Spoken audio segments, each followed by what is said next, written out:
தப்பு செஞ்சிட்டோமோன்னு வருது. பகிரமா அந்த பொண்ணுகிட்ட மன்னிப்பு கேட்குறேன். பட்டியலினத்தை சேர்ந்த ஒரு பெண்ணுன்னு சொல்றாங்க. இப்போ உங்களுக்கு ஓகேயா? Okay sir. Love marriage accept பண்றாங்க, வேற காஸ்ட்ல அக்செப்ட் பண்றாங்களான்னு தான் கேக்குறாங்க. டெஃபினட்டா அக்செப்ட் பண்றேன் சார். அதுலயுமே 3 பிரிவினர் இருக்கு. அதுல இன்னும் எஸ்டி எஸ்சினா கண்டிப்பா ஒத்துக்க மாட்டேன். என்னை நீங்கள் சக மனிதனாக பார்த்தால் தானே அது நல்ல இடம். நீ படிச்சு பெரிய ஆளாயிடு, அப்ப நான் உன்னை மதிப்பேன். அதுக்கு எதுக்கு நீங்கன்னு கேட்குறேன். இப்படியான ஒரு மனப்போக்கு இருக்கிற இடத்துல ஒரு படித்த நவீன பெண் எப்படி வந்து வாழ்வா?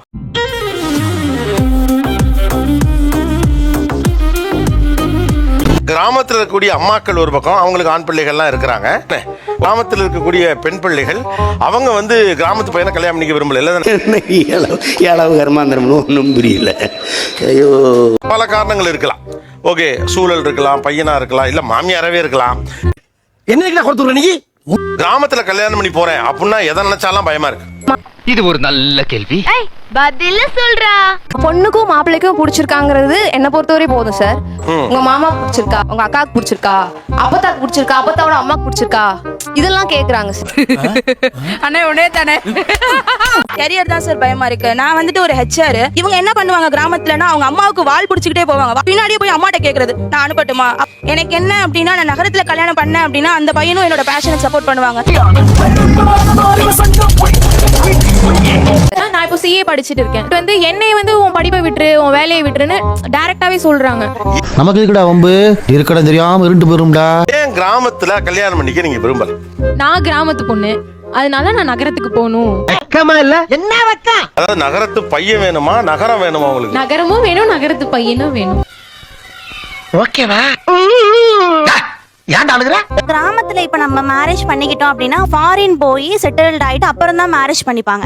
சாரி சார், நீங்க தப்பா ஃபீல் பண்றீங்க. எனக்கு அலைன்ஸ் பாத்துட்டு இருக்காங்க. அந்த அலைன்ஸ் பாக்குற எல்லாருமே இதுக்கு மேல ஏஜ்டான பசங்க அந்த மாதிரி தான் வரும். எனக்கு வந்து 23, எனக்கு பாக்குற எல்லாருமே 28, 29, 30. இது உலக வழக்கம் தானுங்களே. கிராமத்துல கல்யாணம் பண்ணணும் அப்படின்னு நினைச்சா முதல்ல வர்ற பயம் என்ன? எல்லாத்துலயுமே வயல் இருக்கும். என்னால வயல்ல வெயில்ல வேலை செய்ய முடியாது. ஓ, அப்படி ஒரு வியாதியா உனக்கு? இங்கேயுமே சென்னையில நல்லா படிச்சு யூஜி பிஜி எல்லாம் முடிச்சு ஒரு டிஎல் ஆகிறப்ப 32 வயசாயிரும்.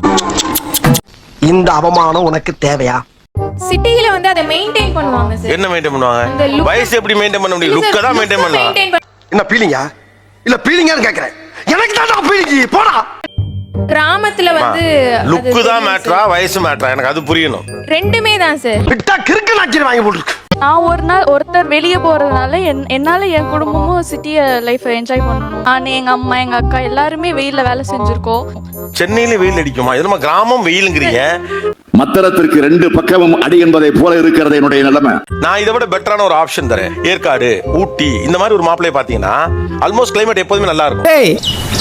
என்ன பார்த்தா அவனுக்கு பாவமா இல்லையாடா? மேரேஜ் ஆனதுக்கு அப்புறம் ஃப்ரெண்டை வீட்டுக்கு கூட்டிட்டு வரலாமா அப்படின்னு கேட்டா, பசங்க ஃப்ரெண்டா இருந்தா கூட்டிட்டு வரக்கூடாது. இந்த ஒரு ரெஸ்ட்ரிக்ஷன் எல்லா மோஸ்ட்லி எல்லா வில்லேஜ் சைடுமே இருக்குல்ல சார்.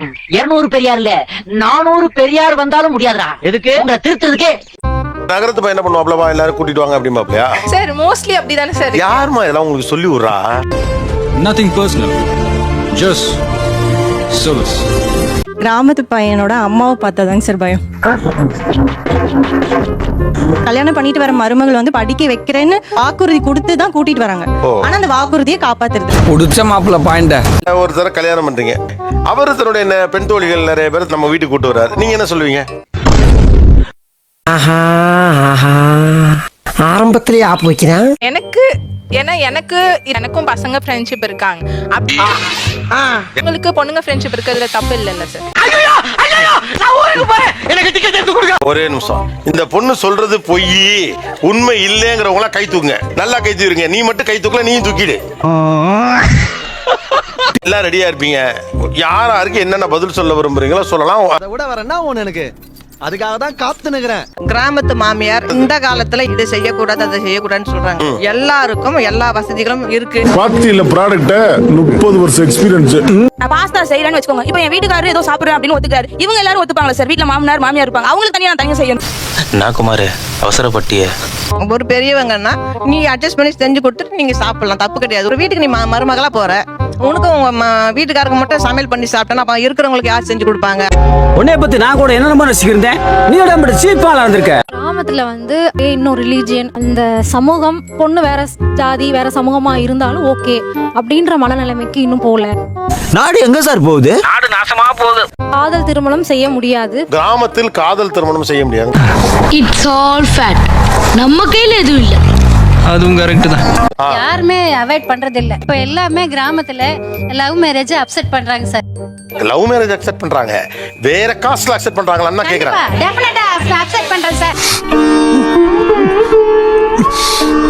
ஓகே. வேற கம்யூனிட்டியா இருந்தாலும் பிள்ளையோட வாழ்க்கை நல்லா இருக்கணுன்றதுக்காக அப்பா அம்மா விட்டு கொடுத்து கல்யாணம் பண்ணி வைக்கிறாங்க சார். இப்போ கிராமத்துலயும் அதான் எனக்கு ஒண்ணும் புரியல.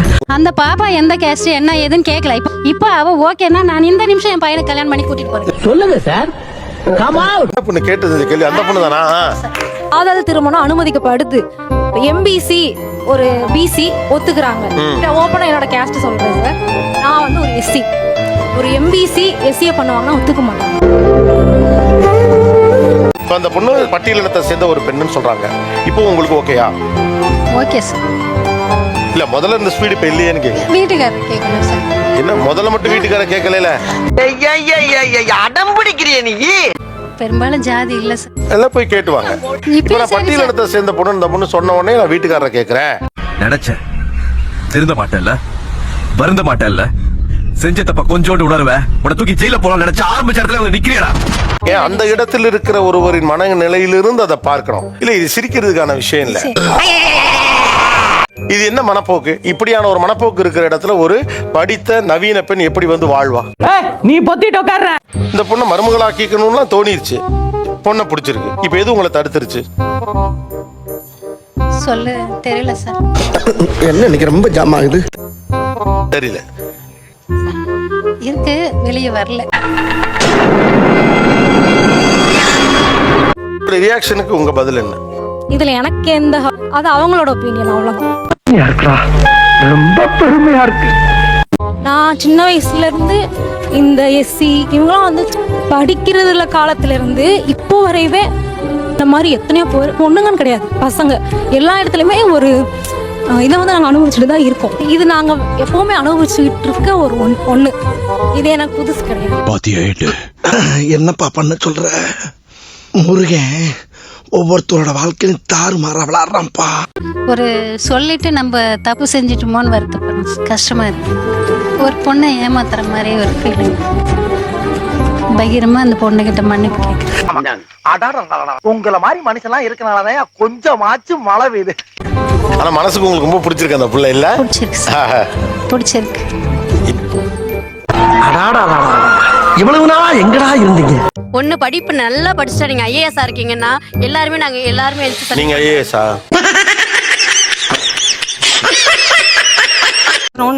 நான் ஒரு ஹியூமன் பீயிங். நான் எந்த மதத்தில் இருந்தாலும், நான் எந்த ஜாதியில் இருந்தாலும், என்னை நீங்கள் சக மனிதனாக பார்த்தால் தானே அது நல்ல இடம். நீ படிச்சு பெரிய ஆளாயிடு, அப்ப நான் உன்னை மதிப்பேன். அதுக்கு எதுக்கு நீங்கன்னு கேட்கிறேன். எனக்கு அட விடுப்பா, மனுஷனுக்கு கஷ்டம் நஷ்டம் வரலாம் ஜகஜம். இத போய் பெருசா நினைச்சு ஃபீல் பண்ணிக்கிட்டு. நம்ம சேனலுக்கு புதுசா வந்த சப்ஸ்கிரைப் பண்ணி வச்சுக்கோங்க. பைனாக்கள் வாழுமிடம் காடு இந்த வீடியோக்கு ஒரு லைக் போடு.